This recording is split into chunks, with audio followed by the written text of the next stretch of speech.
years.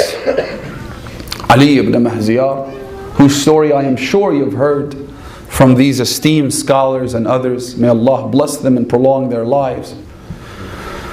A man who goes to Hajj for 10 years shows what eagerness is like. This is what happens when you're eager. This is what happens when you're in love. Have you never been in love? When you're in love, the only thing that occupies your mind is the beloved. 24/7 there is an obsession about the beloved. You can never get them out of your mind. Ali ibn Mahziar goes to Hajj in order to meet the Imam. Once and twice and thrice and 10 times. Allahu Akbar. Until he says to himself, he doesn't give up on seeing the Imam. He doesn't blame the Imam for blocking access to him. There's a reason why these people became who they are. Do you know what he says? He says, I am not worthy of seeing him. If I were, by now he would have allowed me some access. He would have let me see him, even if it were just once. And so that year he tells the caravan, it doesn't look like I'll be joining you this time. Go on your own. He goes to bed.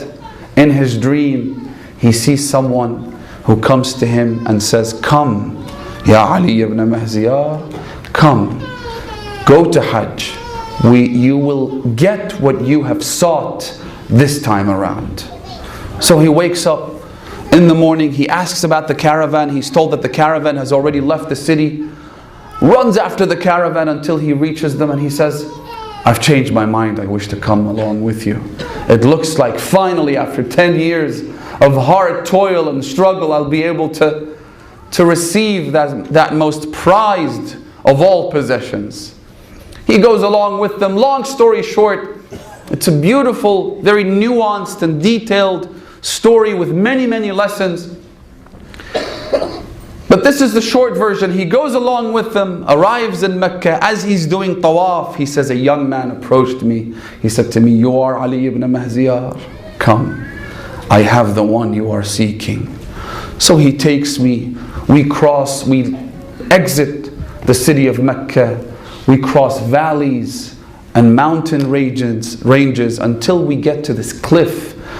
He says to me, you see the top of that cliff? I looked at it, there was a tent. And from that tent, there was a bright beam of light. He said to me, that is your destination. This is where you need to go to. He says, I went up. I asked permission. I entered. Now imagine the state of mind that Ali ibn Mahziar is. Imagine the eagerness. Imagine that shawq, that love which drove him from his town and city to Hajj 11 times in order to meet his master. What is going through his mind, I have no idea. Only a true lover will understand what another lover is going through. He says, I entered. I saw the Imam sitting on the floor with his finger, his index finger in the sand. As soon as he saw me, he said, Ya Abul Hasan, Ya Ali ibn Mahziar, Inna kunna nantadhiruka sabahan wa masa'a. I have been waiting for you day and night. 11 years, where have you been? He says to him, Ya ibn Rasulullah, I didn't have access to you. No one was there to guide me to you. He said, no one was there to guide you? He said to him, no, that's not it. Ya Ali ibn Mahziar, you were occupied with money and wealth and living your life. That's what blocked your access to us. I've been waiting for you. Where have you been?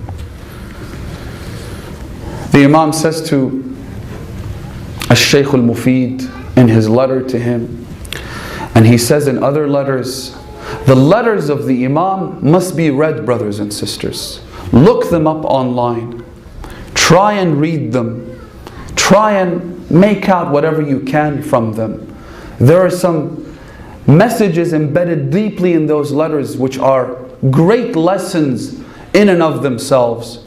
In one of those letters, the Imam says that had it not been for the sins committed by our followers, لَتَعَجَّلَ لَهُمُ الْيُمْنُ بِلِقَائِنَا. Had it not been for those sins, you would have been able to see us. You would have been able to meet us. But it's those sins that create barriers. It's those sins that put up curtains and you can't see the beauty that is the Imam of your time, the representative, the vicegerent of God Almighty on earth. It's these sins that don't let you open your heart and open your eyes. Though at the same time, the Imam, you know what he says? He says, إِنَّا لَسْنَا نَاسِينَ لِذِكْرِكُمْ وَلَا مُهْمِلِينَ لِمُرَاعَاتِكُمْ. Don't think that we have forgotten about you.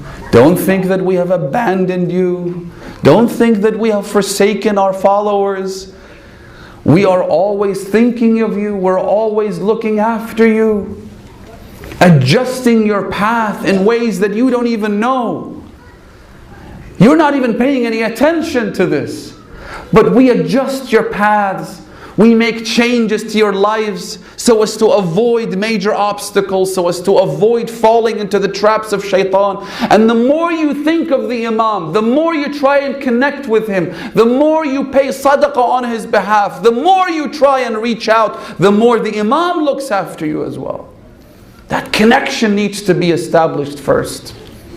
The Imam says, we care for you.